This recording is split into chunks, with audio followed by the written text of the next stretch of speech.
अस्सलामुअलैकुम। आज का हमारा यूनिट एंटीबायोटिक में है प्रोटीन सिंथेसिस इनहिबिटर। तो ये वो क्लास ऑफ एंटीबायोटिक हैं जो हमारे पास बैक्टीरियल सेल के प्रोटीन सिंथेसिस को इनहिबिट करते हैं और इस तरह बैक्टीरियल के ग्रोथ को जो है उसको स्टॉप करते हैं या उसको स्लो करते हैं। Antibiotic that inhibit protein synthesis are, इसके हमारे पास 4 क्लास हैं, जिसमें पहला क्लास हमारे पास है टेट्रासाइक्लिन। टेट्रासाइक्लिन में हमारे पास मेंबर्स आते हैं टेट्रासाइक्लिन, ऑक्सीटेट्रासाइक्लिन, डीमोटेट्रासाइक्लिन, माइनोसाइक्लिन एंड डॉक्सीसाइक्लिन। तो ये जितने भी ड्रग इस क्लास से ताल्लुक़ रखते हैं ये आप लोगों ने एमसीक्यूज याद रखने हैं कि कौन सा ड्रग किस क्लास से ताल्लुक़ रखता है और उसका मैकेनिज्म ऑफ एक्शन क्या है। ये प्रोटीन सिंथेसिस इनहिबिटर, ये इसका मैकेनिज्म ऑफ एक्शन है। दूसरी क्लास हमारे पास है अमाइनोग्लाइकोसाइड्स। अमाइनोग्लाइकोसाइड हमारे पास दूसरी क्लास है। तो वो क्या है कि उसमें हमारे पास स्ट्रेप्टोमाइसिन, नियोमाइसिन, जेंटामाइसिन, एमेकिसिन, टुब्रामाइसिन। तो ये 5 जो हमारे पास ड्रग्स हैं ये बिलोंग करते हैं अमाइनोग्लाइकोसाइड से। और तीसरी क्लास हमारे पास प्रोटीन सिंथेसिस की है वो है मैक्रोलाइड्स, जिसमें एरिथ्रोमाइसिन, क्लेथ्रोमाइसिन, एजिथ्रोमाइसिन, रॉक्सीथ्रोमाइसिन एंड स्पाइरोमाइसिन। तो ये 5 ड्रग जो हैं ये हमारे पास बिलोंग करते हैं मैक्रोलाइड से। ये जो आपके पास है ये 3 एमसीक्यूज के लिए आप याद रख लें कि आपको पता होना चाहिए कि कौन सा ड्रग किस क्लास से जो है ताल्लुक़ रखता है। अमाइनोग्लाइकोसाइड हम पहली क्लास पढ़ते हैं। तो मैकेनिज्म ऑफ एक्शन इसका क्या है। अमाइनोग्लाइकोसाइड्स के mechanism of action, aminoglycoside irreversibly bind to 30S ribosomal subunit of bacteria. This binding inhibit protein synthesis. आप सब लोगों को ये पता होना चाहिए कि हम एफएससी में ये पढ़ चुके हैं कि प्रोटीन की सिंथेसिस में हमारे पास राइबोसोम जो है वो अहम किरदार अदा करता है और राइबोसोम के हमारे पास 2 सब यूनिट होते हैं, जिसमें एक 30S होता है और दूसरा जो है वो 50S होता है, जो कि एडल्ट में राइबोसोम है। तो ये 30S राइबोसोम के साथ इरिवर्सिबली बाइंड होकर बैक्टीरिया में प्रोटीन की सिंथेसिस को ब्रेक करते उसको इनहिबिट करता है। Aminoglycoside are mostly used against gram negative enteric bacteria, gram negative rod that inhibit the gastrointestinal tract, cholera, Escherichia coli. तो कहते हैं कि अमाइनोग्लाइकोसाइड हमारे पास यूज़ होते हैं अगेंस्ट ग्राम नेगेटिव बैक्टीरिया के ख़िलाफ़ हम अमाइनोग्लाइकोसाइड को यूज़ करते हैं। और ये हमारे पास इस तरह जो वेरिसिकोला, कॉलरा जो हमारे पास बैक्टीरिया और एस्केरिशिया कोलाई, इनके ख़िलाफ़ भी जो हैं ये यूज़ होते हैं। They can be used in combination with beta lactam antibiotic to extend coverage synergism। और हमारे पास वो एंटीबायोटिक जो बीटा लैक्टेम एंटीबायोटिक हैं जो कि उन बैक्टीरिया के खिलाफ यूज़ होते हैं जो बीटा लैक्टेमेस एंजाइम प्रोड्यूस करते हैं। तो अगर ये बीटा लैक्टेम एंटीबायोटिक के साथ हम अमाइनोग्लाइकोसाइड को मिला लेते हैं तो इसके जो है कवरेज वो साइनर्जिज्म उसमें आ जाती है। साइनर्जिज्म कहते हैं इसके एक्शन जो इंक्रीज हो जाता है। तो इसको अगर हम बीटा लैक्टेम के साथ मिलाएंगे तो उसके साथ मिलकर इन दोनों का जो ये एक्शन जो एलोन परफॉर्म करते हैं, तो जब ये एक दूसरे के साथ कंबाइन होंगे तो इसका एक्शन जो होगा वो इंक्रीज हो जाएगा। स्पेक्ट्रम ऑफ एक्टिविटी क्या है। Broad spectrum as its effect against aerobic gram negative gram positive bacteria. तो ये हमारे पास जो है ब्रॉड स्पेक्ट्रम एंटीबायोटिक हैं और ये यूज़ होते हैं अगेंस्ट ग्राम पॉजिटिव और ग्राम नेगेटिव बैक्टीरिया, लेकिन ग्राम नेगेटिव में ये सिर्फ यूज़ होते हैं एरोबिक ग्राम नेगेटिव बैक्टीरिया के खिलाफ। ब्रॉड स्पेक्ट्रम है, ब्रॉड स्पेक्ट्रम वो एंटीबायोटिक होते हैं जिसका एक्शन ऑफ स्पेक्ट्रम ज़्यादा होते हैं, जो कि एक वसी पैमाने पे a lot of kinds of bacteria के खिलाफ यूज़ का होता है। तो ये हमारे पास अमाइनोग्लाइकोसाइड ये ब्रॉड स्पेक्ट्रम है और ये यूज़ होते हैं against aerobic gram negative bacteria and gram positive bacteria. लेकिन यहाँ पे इंपॉर्टेंट बात बताई गई है कि इट इज़ नॉट, यहाँ पे इंपॉर्टेंट बात ये बताई गई है, but not effective against an aerobic bacteria because of its oxygen dependent active transport. This required step makes aminoglycoside ineffective against an aerobic bacteria. कहते हैं कि इसको हम एन एरोबिक बैक्टीरिया के ख़िलाफ़ यूज़ नहीं कर सकते। वो बैक्टीरिया जिन्हें ऑक्सीजन की ज़रूरत नहीं होती, अपने डिवीजन में, क्योंकि इसके हमारे पास इसमें अमाइनोग्लाइकोसाइड के एक्टिव ट्रांसपोर्ट के लिए ऑक्सीजन की ज़रूरत होती है। अमाइनोग्लाइकोसाइड को जो एक्टिव ट्रांसपोर्ट अमाइनोग्लाइकोसाइड्स करता है उसके लिए ऑक्सीजन की ज़रूरत होती है। अगर कोई इस तरह का बैक्टीरिया है जो एनएरोबिक है, जिसमें ऑक्सीजन नहीं है, जो in the absence of oxygen अपनी लाइफ सर्वाइव करता है, तो उसके खिलाफ जो है आप अमाइनोग्लाइकोसाइड यूज़ नहीं कर सकते। इसके क्लिनिकल यूज़ क्या हैं कि they are used against myocardial mycobacterial infection, वो इन्फेक्शन जो कि माइकोबैक्टीरियल प्रोड्यूस करते हैं उसके खिलाफ भी हम इसे यूज़ करते हैं। Brucellosis is a zoonotic infection, zoonotic वो इन्फेक्शन जो एनिमल की वजह से आपको होता है। caused by bacterial genus Brucella, the bacteria are transmitted from animals to human by ingestion through infected food product। ये हमारे पास एनिमल से ह्यूमन में जो है ट्रांसफ़र होता है, और कब, जब आप कोई इन्फेक्टेड फूड प्रोडक्ट इंजेस्ट करते हैं या direct contact with infected animal, या आप किसी इन्फेक्टेड एनिमल के साथ डायरेक्ट कांटेक्ट में आ जाते हैं। जिस तरह के कोई जो है बिल्ली वगैरह घुमाता है, ये कुत्ते वगैरह जो लोग पालते हैं, तो अगर ये डायरेक्ट कांटेक्ट में इनके साथ आ जाए तो जो है ये इन्फेक्शन उन्हें हो सकती हैं। तो ब्रुसेलोसिस के ख़िलाफ़ भी जो है हम ये अमाइनोग्लाइकोसाइड यूज़ करते हैं।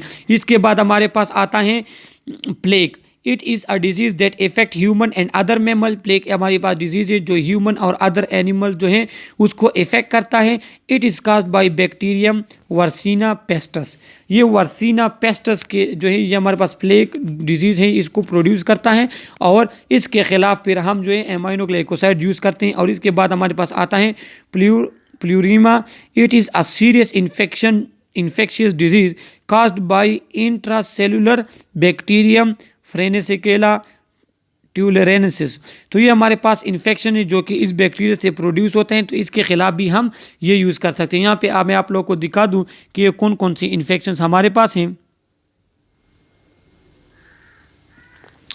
ये यहाँ पे आप लोगों को दिखाया गया है इस स्लाइड में, अगर आप देख लें तो इस स्लाइड में आपको ये दिखाया गया है।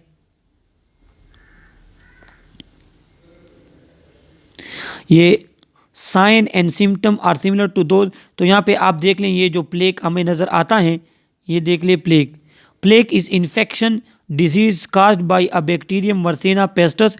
इसके symptom fever, weakness and headache. Plague disease में हमारे पास वीकनेस, फीवर और हेडेक्स हमारे पास होंगे। दूसरा हमारे पास आता है tularemia is a rare infection disease that typically attack the skin, eyes, lymph node and lung. तो ये हमारे पास वो डिजीज़ हैं कि जिसमें बैक्टीरिया अटैक करता है स्किन, आइज, लिम्फ नोड और लंग्स पे, और it also called rabbit fever. इसको रेबिट फीवर भी कहते हैं। दैट्स वेरी इंपॉर्टेंट एमसीक्यू कि इसे रेबिट फीवर भी कहते हैं या डीर फ्लाई फीवर भी कहते हैं। Is caused by bacterium Francisella tularensis. तो इसको ये इंपॉर्टेंट एमसीक्यूज के तौर पे आप याद रखें कि ये ट्यूलोरीमिया जो है ये हमारे पास इसको रेबिट फीवर भी कहते हैं। तो ये आप लोगों को पता होना चाहिए कि ये ट्यूलोरीमिया जो है ये हमने वहाँ पे पढ़ लिया है। Important to remember about aminoglycoside. Aminoglycoside के बारे में आप लोग को ये पता होना चाहिए कि aminoglycoside are poorly absorb from the gastrointestinal tract and have to given parenterally as aminoglycoside are strongly polar molecule.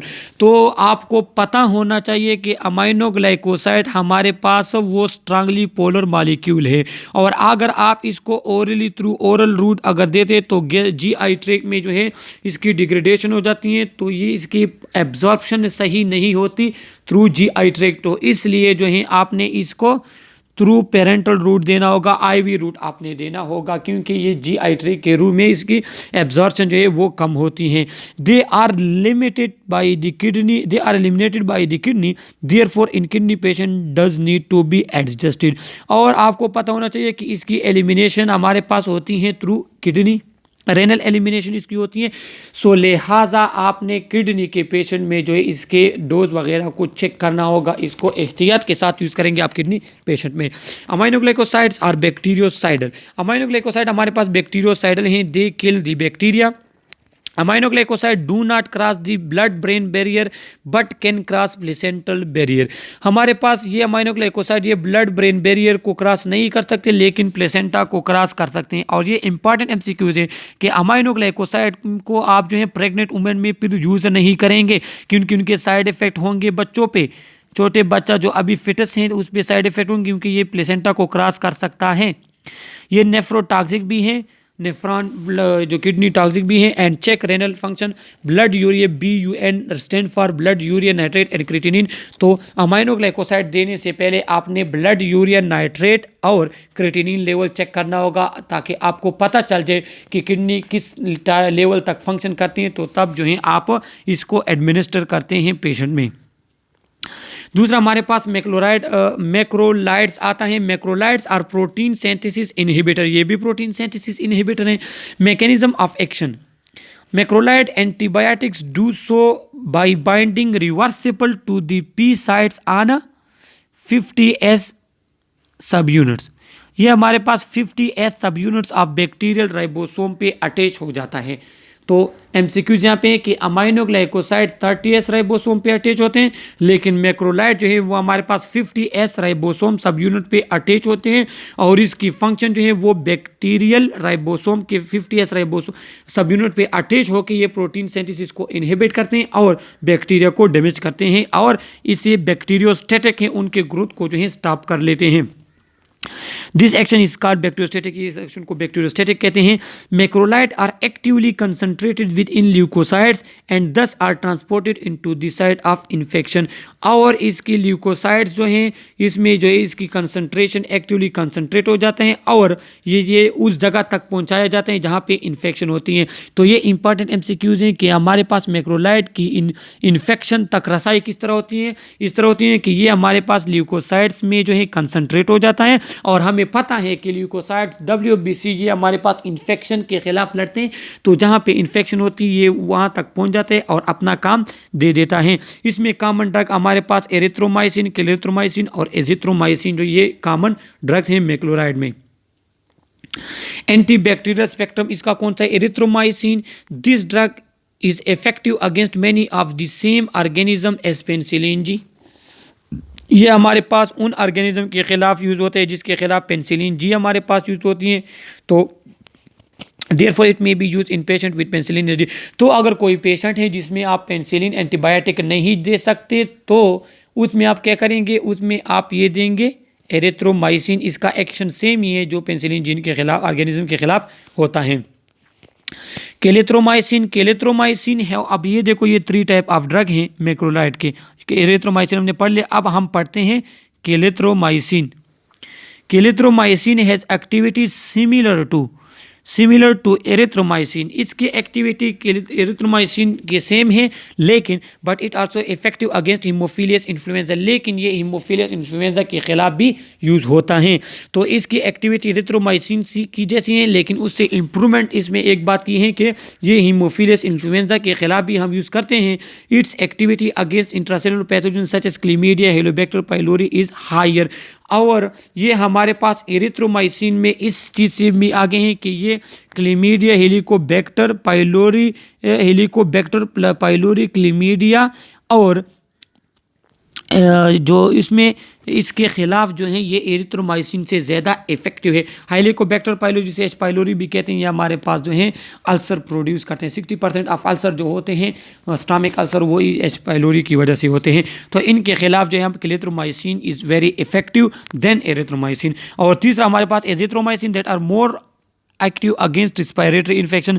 और एजिथ्रोमाइसिन ये रिस्पायरेटरी इन्फेक्शन के लिए वेरी इंपॉर्टेंट है due to Haemophilus influenzae and Moraxella catarrhalis. तो ये इन दो के खिलाफ हमारे पास यूज़ होता है। और इम्पॉर्टेंट ये है कि एजिथ्रोमाइसिन अक्सर अवकात हम अपर रिस्पायरेटरी इन्फेक्शन के लिए यूज़ करते हैं।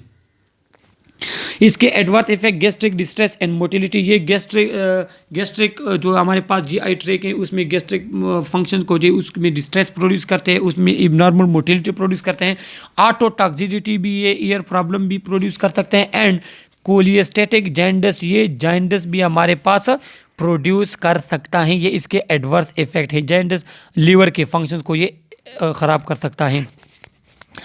टेट्रासाइक्लिन, मैंने टेट्रासाइक्लिन अब हमारे पास तीसरी type of protein synthesis inhibitor हैं, उसमें they are the protein synthesis inhibitor, ये भी प्रोटीन सिंथेसिस इनहिबिटर है। और tetracycline bindly bind reversible to 30S subunit and block binding of amino acid containing transfer RNA on the messenger RNA ribosome complex. ये हमारे पास 30S ribosomal subunit of bacteria के साथ attach हो जाता है, और ये जब 30S राइबोसोम के साथ जब हमारे पास अमाइनो एसिड कंटेनिंग ट्रांसफर, वो ट्रांसफर आरएनए जो अपने साथ अमाइनो एसिड लेकर आता है और राइबोसोम के साथ अटैच होकर मैसेंजर आरएनए राइबोसोम कॉम्प्लेक्स बनाता है, ये उसको ब्लॉक कर देता है। तो ब्लॉक करे तो आपके पास अमाइनो एसिड नहीं आते, और इसकी वजह से जो है इसका फंक्शन प्रोटीन सिंथेसिस बैक्टीरिया की स्टॉप हो जाती है। यहाँ पे आपको एक फिगर में दिखा देते हैं कि देखो ये हमारे पास टेट्रासाइक्लिन देख कि ये जो हमारे पास मैसेंजर आरएनए है, मैसेंजर आरएनए इसने जो यहाँ पे जो है स्टॉप किया हुआ है, यहाँ पे आपको नज़र आ सकता है कि tetracycline interfere with attainment of transfer RNA to messenger RNA. इस मैसेंजर आरएनए पे हमारे पास ट्रांसफर आरएनए बाइंड नहीं हो सकती, और इसी की वजह तरीके से जो आपके पास है प्रोटीन सिंथेसिस इनहिबिट हो जाती है टेट्रासाइक्लिन में। Tetracycline prevent binding of transfer RNA. तो इंपॉर्टेंट एमसीक्यूज के तौर पे आप ये याद कर लें कि टेट्रासाइक्लिन वो 30S राइबोसोम के साथ अटैच होकर ट्रांसफर आरएनए की बाइंडिंग को जो है प्रिवेंट करती हैं, और ये इसका मैकेनिज्म ऑफ एक्शन है। एंटी बैक्टीरियल स्पेक्ट्रम इसका क्या है? Tetracycline are active against many gram positive and gram negative bacteria that include anaerobes, rickettsiae, chlamydia and mycoplasma. तो ये different type of gram positive gram negative bacteria जिसके खिलाफ हमारे पास tetracycline use होती है। ये इम्पोर्टेंट टू लर्न, तो इसके में जो है टेट्रासाइक्लिन यूज़ करते हुए आपको इन चीज़ों का पता होना चाहिए। Tetracycline bind to calcium in a newly formed teeth in young children, this can result in brown to yellowish discoloration. जब हमारे पास छोटे बच्चों में ये कैल्शियम के साथ अटैच हो जाती हैं, ये कैल्शियम के साथ इसकी अटैचमेंट होती हैं छोटे बच्चों में, और उसकी वजह से क्या होता है कि yellow discoloration, brown to yellow discoloration of teeth हो जाता है। ये देखो आपको यहाँ पे जो है फिगर में दिखाया गया है, ये फिगर में आप देख सकते हैं कि ये टीथ जो है ये यहाँ पे येलो है और ऊपर जो है ये ब्राउन हो चुके हैं। तो ये छोटे बच्चों में टेट्रासाइक्लिन जो है इसके ये साइड इफ़ेक्ट हो सकते हैं। सेकेंड साइड इफेक्ट हमारे पास है कि tetracycline can bind to calcium in growing bone resulting in deformity. ये हमारे पास ग्रोविंग बोन, वो बोन जिसमें ग्रोथ होती है, उसमें ये कैल्शियम के साथ बाइंड होते हैं और उनकी डिफॉर्मिटी ये प्रोड्यूस करते हैं। Tetracycline and doxycycline can cause phototoxic skin reaction due to their ability to absorb ultraviolet radiation present in the sunlight। ये टेट्रासाइक्लिन डॉक्सीसाइक्लिन ये हमारे पास फोटोटॉक्सिक स्किन रिएक्शन भी प्रोड्यूस करते हैं। स्किन टॉक्सिसिटी मीन्स स्किन पे एलर्जिक रिएक्शन प्रोड्यूस होते हैं light की मौजूदगी में। वो रीज़न क्या है कि ये एब्जॉर्ब करते हैं अल्ट्रावायलेट रेडिएशन को जो कि सन से आती हैं, और उसकी वजह से आपके स्किन की डिस्कलरेशन हो जाती हैं। दे आर बैक्टीरियोस्टैटिक, ये हमारे पास बैक्टीरियल ग्रोथ को स्टॉप करती हैं। Calcium in the milk bind to tetracycline and prevents gut absorption. एक एमसीक्यूज ये है कि टेट्रासाइक्लिन को आप मिल्क के साथ नहीं लेंगे, क्योंकि मिल्क जो है वो उनके एब्जॉर्प्शन को प्रिवेंट करती हैं गट में। Other metal which affect the absorption of tetracycline are aluminium and magnesium iron. और अदर हमारे पास जो मेटल हैं जो कि इसके एब्जॉर्प्शन को इफेक्ट करते हैं, उसमें एल्यूमिनियम आता है, मैग्नीशियम आता है और आयरन आता है।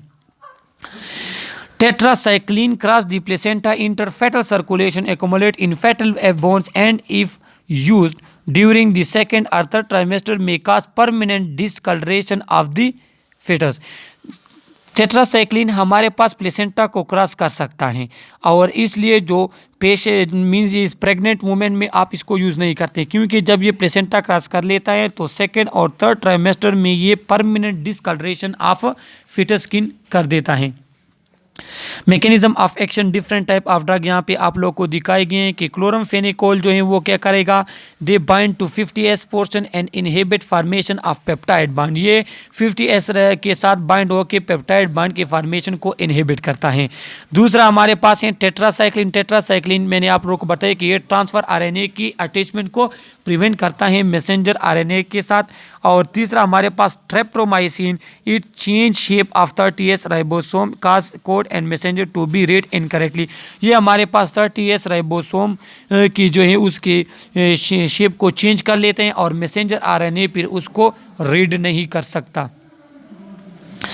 इसके बाद हमारे पास chloramphenicol, the use of chloramphenicol, a broad spectrum antibiotic which is obtain from Streptomyces Venezuela is restricted to life-threatening infection for which no alternative exists। कहते हैं कि ये हमारे पास जो लाइफ थ्रेटनिंग इन्फेक्शन होते हैं जिसके लिए और एंटीबायोटिक यूज़ नहीं होते तो उसके खिलाफ जो है हम क्लोरमफेनिकोल यूज़ करते हैं और ये ब्रॉड स्पेक्ट्रम एंटीबायोटिक है। मैकेनिज्म ऑफ एक्शन इसका क्या है कि chloramphenicol bind reversibly to a bacterial 50S ribosomal subunit. Bacteria में हमारे पास राइबोसोम के 50S राइबोसोमल सब यूनिट के साथ ये अटैच हो जाते हैं and inhibit protein synthesis at a peptidyl transferase reaction. और ये हमारे पास पेप्टाइडल ट्रांसफेरेज एंजाइम जो कि 50S राइबोसोम के साथ होता है, ये उसके प्रोटीन सेंथिसिस को जो है इनहिबिट कर देते हैं by inhibiting peptidyl transferase enzyme at 50S ribosome subunit of bacteria. ये मैकेनिज्म ऑफ एक्शन है इसका कि inhibition of bacterial protein synthesis of by chloramphenicol. Chloramphenicol bind to the 50S ribosomal subunit of peptidyl transferase sites and inhibit transpeptidation reaction. Chloromfenicol bind to 50S ribosomal subunit near the site of action of clindamycin and the macrolide antibiotic. These agents interfere with the binding of chloramphenicol and thus may interfere with each other action if given concurrently। अगर आप इसको बाकी antibiotic के साथ देते हैं तो ये एक्शन जो है उसके साथ इंटरएक्ट कर सकते हैं, कम या ज़्यादा उनका एक्शन कर सकता है। एंटी माइक्रोबियल स्पेक्ट्रम इसका क्या है कि it is broad spectrum antibiotic active against both aerobic and anaerobic gram positive and gram negative bacteria, rickettsiae and mycoplasma. तो ये different all type of bacteria के खिलाफ जो हमारे पास यूज़ होते हैं, aerobic, anaerobic, gram positive, gram negative aerobic के खिलाफ। और प्राइमरी ये हमारे पास बैक्टीरियोस्टेटिक हैं। हाई कंसंट्रेशन में अगर आप देते हैं तो ये डिफरेंट टाइप ऑफ बैक्टीरिया, इसके लिए हमारे पास बैक्टीरियोसाइडल बन जाते हैं जिसमें हीमोफिलियस इन्फ्लुएंजा आता है, मेनिंजाइटिस आता है और बैक्टीरियाइड्स आता है। एडवर्स इफेक्ट इसके क्या हैं कि it cause bone marrow suppression, ये बोन मैरो सप्रेशन काज करते हैं। और आपको पता होना चाहिए कि हमारे पास ब्लड सेल फॉर्मेशन में बोन मैरो इंपॉर्टेंट किरदार अदा करता है। बोन मैरो ही से हमारे पास ब्लड सेल फॉर्मेशन होती है। जब ये हमारे पास बोन मैरो को सप्रेस कर देते हैं तो आपके पास एप्लास्टिक एनीमिया और थ्रोम्बोसाइटोपिनिया जो है वो प्रोड्यूस हो जाता है। दूसरा हमारे पास इरिटेटिंग इसके इफेक्ट क्या है कि ये नाजिया काज करते हैं, वोमिटिंग और डायरिया काज करते हैं, इसके एडवर्स इफेक्ट हैं। ग्रे बेबी सिंड्रोम भी ये हमारे पास काज करता है, grey baby syndrome. Cyanosis, vomiting, देखो जब आपके पास एनीमिया वगैरह काज कर लेता है, इस आप सप्रेशन काज करते हैं तो ये हमारे पास क्या करते हैं, ग्रे बेबी सिंड्रोम इसके साथ प्रोड्यूस हो जाता है जिसमें cyanosis, vomiting, green stool and vasomotor collapse. Hypersensitivity, rashes, fever, angioedema, इसके साथ हमारे पास एलर्जी भी होती है, हाइपर सेंसिटिविटी भी इसके एडवर्स इफेक्ट में आता है। दूसरी क्लास हमारे पास है ऑक्सोलिडिनोन्स, हमारे पास जिसको लिंजोलिड कहते हैं। Linezolid are synthetic oxazolidinone developed to combat resistant gram-positive organisms such as methicillin resistant Staphylococcus aureus, MRSA and penicillin resistance streptococci. तो ये हमारे पास मार्सा और पेनिसिलिन रेजिस्टेंस स्ट्रेप्टोकोकाई के खिलाफ हम यूज़ करते हैं, जो कि ग्राम पॉजिटिव बैक्टीरिया हैं। एंटी बैक्टीरियल स्पेक्ट्रम इसकी कहें कि the antibacterial action of linezolid is directed primarily against gram positive organism such as staphylococci, streptococci, enterococci. ये हमारे पास ग्राम पॉजिटिव बैक्टीरिया के खिलाफ हम यूज़ करते हैं, जिसमें हमारे पास स्टेफिलोकोकाई, स्ट्रेप्टोकोकाई और एंटीरियोकोकाई आता है।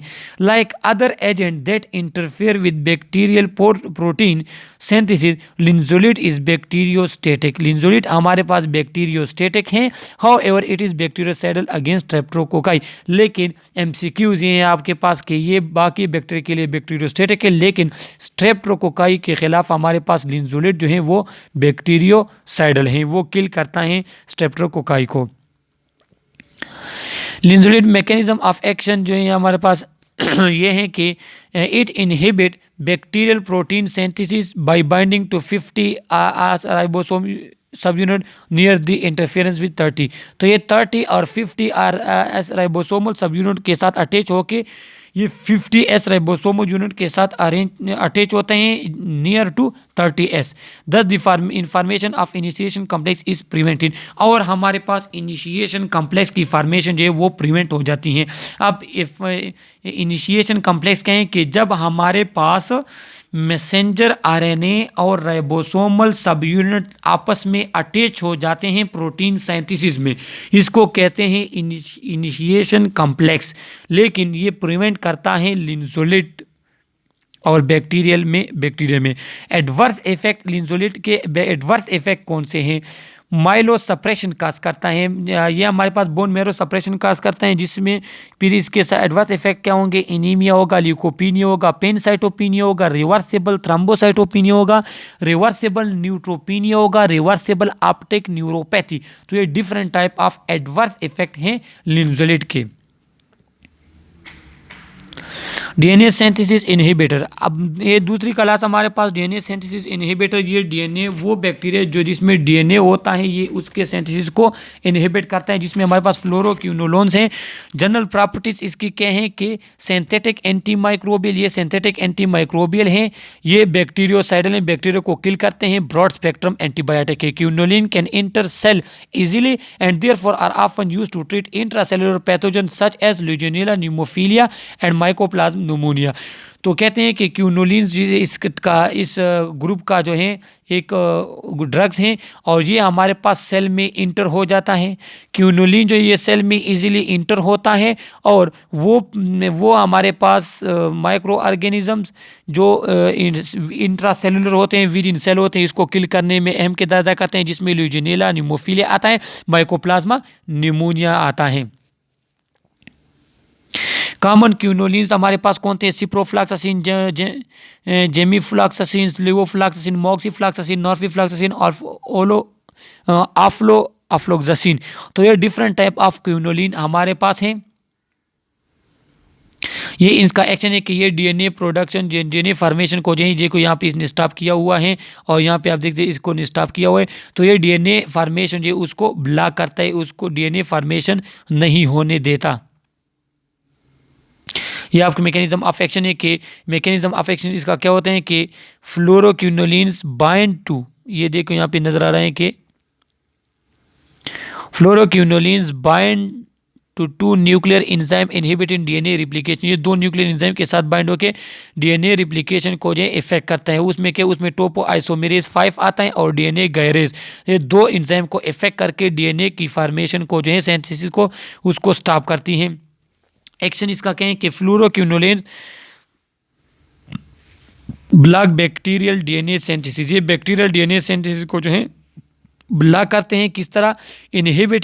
ये इनहिबिट करते हैं topoisomerase, DNA gyrase and topoisomerase 4। तो ये टोपो आइसोमेरेज 2 जो डीएनए गायरेज एंजाइम है, जो डीएनए को कट करता है ड्यूरिंग, जो कि एक इम्पॉर्टेंट स्टेप है ड्यूरिंग डीएनए सिंथेसिस को, और टोपो आइसोमेरेज 4 एंजाइम, ये दो एंजाइम को इफेक्ट करके, इनहिबिट करके डीएनए के सिंथेसिस को रोकता है। Inhibiting DNA gyrase prevent the relaxation of positive supercoil DNA that is required for normal transcription and replication. Normal transcription और रिप्लिकेशन प्रोसेस के लिए हमारे पास डीएनए गैरेज जो है वो अनकाइल करते हैं, super Kyle of DNA positive को रिलैक्स करते हैं। लेकिन जब आप ये ड्रग यूज़ करते हैं तो ये डीएनए गैरेज एंजाइम अपना काम नहीं करते और इनहिबिट हो जाते हैं डीएनए सिंथेसिस को। Inhibition of topoisomerase 4 interfere with the separation of replicated chromosomal DNA into respective daughter cell during the cell division. और फिर हमारे पास क्या होता है कि हमारे पास डीएनए जो है, देखो इस तरह हमारे पास जो काइल डीएनए है वो डॉटर डीएनए में इस तरह बनता है। लेकिन जब आप ये ड्रग यूज़ करते हैं और वो डीएनए गायरेज एंजाइम उसमें होता है तो फिर क्या होता है कि उसमें आपकी ये डीएनए जो है इसकी डिवीजन नहीं होती, ये डॉटर डीएनए में नहीं बन सकता, डिवाइड नहीं हो सकता और इस तरह इसकी जो डिवीजन है बैक्टीरिया की वो ख़त्म हो जाती है और बैक्टीरिया डैमेज हो जाता है। क्लिनिकल यूज़ क्या है कि इसको हम यूरिनरी ट्रैक इन्फेक्शन में यूज़ करते हैं, अपर एंड लोअर रिस्पिरेटरी ट्रैक में इसको यूज़ करते हैं, बैक्टीरियल डायरिया में यूज़ करते हैं, ट्यूबरकुलोसिस में, सॉफ्ट टिश्यू जिसमें bones tissue, intra abdominal respiratory tract infection, ये different all types of infection इसमें हम इसको यूज़ करते हैं। Ciprofloxacin is a drug of choice for prophylaxis and treatment of anthrax. तो एंथ्राक्स की ट्रीटमेंट में ciprofloxacin is very important. This is use for prophylaxis and treatment of anthrax. Gonorrhoea में हम इसको यूज़ करते हैं जिसको नॉरफ्लॉक्सासिन एंड ऑक्सीफ्लॉक्सासिन को हम गोनेरिया में यूज़ करते हैं। और बैक्टीरियल प्रोस्टाइटिस भी ये हम यूज़ कर सकते हैं। बैक्टीरियल प्रोस्टाइटिस बैक्टीरियल इन्फेक्शन है उसमें हम इसको यूज़ करते हैं। एडवर्स इफेक्ट इसके क्या हैं? The most frequent side effect are gastrointestinal reaction, nausea, dyspepsia, vomiting. ये इसके साइड इफेक्ट हैं कि डिस्पेप्सिया हो सकते हैं और वोमिटिंग हो सकती है, नाजिया हो सकते हैं। और सेंट्रल नर्वस सिस्टम रिएक्शन में हमारे पास डिजीनेस हो सकती है, इंसोम्निया। डिजीनेस आपको जो है सर चकरा सकता है, आपको इंसोम्निया, आपको नींद नहीं आती इसके साथ, या हेडेक जो है आपको हो सकता है। तो ये इसके साइड इफ़ेक्ट हैं। और यहाँ पे फोलिएट एंटागोनिस्ट वो हमारे पास ड्रग जो फोलिक एसिड आयरन फॉर्मेशन को ब्रेक करते हैं। तो फोलिक जो एसिड, क्यों फोलिक एसिड हमारे पास डीएनए सिंथेसिस में इंपॉर्टेंट है, आगे हम पढ़ते हैं। This drug stop bacterial cell from using folic acid to make DNA. देखो डीएनए के फॉर्मेशन में फोलिक एसिड इंतहाई इंपॉर्टेंट काम करता है। लेकिन जब आप कोई ऐसा ड्रग यूज़ करें जो फोलिक एसिड के ख़िलाफ़ काम करे, बैक्टीरियल सेल के फोलिक एसिड के ख़िलाफ़, तो आपके पास फोलिक एसिड नहीं होगा। जब फोलिक एसिड नहीं होगी तो डीएनए नहीं बनेगी, और जब डीएनए नहीं बनेगी तो बैक्टीरिया जो है वो बैक्टीरिया मर जाएंगे और वो डिवीजन नहीं करेंगे, इन्फेक्शन जो है वो ट्रीट हो जाएगा। सल्फा मेथाक्सोल हमारे पास है। Dihydrofolic acid is a folic acid derivatives which is converted to tetrahydrofolic acid. Tetrahydrofolic acid is needed to make both purines and pyrimidines which are building block of DNA and RNA. तो कहते हैं कि टेट्राहाइड्रोफ्लोरिक acid जो है ये convert हो जाता है टेट्राहाइड्रोफ्लोरेट को, और ये हमारे पास इंपॉर्टेंट है कि क्योंकि ये इंपॉर्टेंट किरदार अदा करते हैं प्यूरिन को, ये इंपॉर्टेंट है और ये इंपॉर्टेंट किरदार अदा करते हैं प्यूरिन और पायरामाइडिन प्रोडक्शन में। और ये प्यूरिन पायरामाइडिन ये डीएनए और आरएनए के लिए बिल्डिंग ब्लॉक हैं, सही है। लेकिन dihydrofolate synthesis enzyme, it is the enzyme which convert the dihydrofolic acid to tetrahydrofolic acid. In many microorganism dihydrofolic acid is synthesized from pre amino benzoic acid, उसके से ये प्रोड्यूस होता है। अब क्या होता है कि sulfonamides are synthetic analogue of PBA. The sulfonamide compete with PABA for the bacterial enzyme dihydrofolate synthesis, उसके साथ जो है ये हमारे पास compete करते हैं। और फिर क्या होता है, फिर हमारे पास यहाँ पे आपको दे सकते हैं कि ये पेट्रिडीन पीबीए के साथ कंबाइन हो के ये हमारे पास इसमें कन्वर्ट हो जाते हैं। लेकिन सल्फोनामाइड जो है वो यहाँ पे इस पे इफेक्ट करते हैं और ये आपके पास ये स्टेप आगे नहीं जाता और फोलिक एसिड की प्रोडक्शन नहीं होती। Trimethoprim prevent the conversion of dihydrofolate to tetrahydrofolate, और ट्राइमेथोप्रिम जो है ये डाईहाइड्रोफोलेट को टेट्राहाइड्रोफोलेट की कन्वर्जन से रोकता है। The enzymatic reaction is inhibited by trimethoprim, और एंजाइमेटिक रिएक्शन जो ये इस ड्रग से स्टॉप हो जाते हैं। Ultimately there is decrease availability of tetrahydrofolate cofactor required for purine pyrimidine and amino acid synthesis, और ये हमारे पास अमाइनो एसिड सिंथेसिस जो है ये नहीं होती, फोलिक एसिड की प्रोडक्शन नहीं होती और डीएनए सिंथेसिस स्टॉप हो जाती है। ये आपको फिगर के ज़रिए दिखाया गया है कि सल्फोनामाइड जो है वो या इस स्टेप को स्टॉप करता है, इसके बाद हमारे पास जो है ट्रिमोप्रिम जो है वो इस स्टेप को जो है स्टॉप करता है, इनहिबिट करता है। एडवर्स इफेक्ट इसके क्या होंगे? They are eliminated by kidney required dose adjustment for renal failure dysfunction. अगर कोई पेशेंट जो है वो रेनल डिसफंक्शन के साथ या रेनल प्रॉब्लम उसे, तो वहाँ पे जो है आपने इसको एहतियात के साथ यूज़ करना होगा, डोज एडजस्टमेंट करनी होगी, क्योंकि ये इसकी एलिमिनेशन थ्रू किडनी होती हैं। Crystalluria is a major side effect of sulfonamide, avoid vitamin C use it acidified urine. इसके दौरान जो है आपके विटामिन सी यूज़ नहीं करेंगे, क्योंकि जो ये हमारे पास यूरिन को एसिडिफाई करता है, जो कि हार्मफुल है आपकी किडनी के लिए।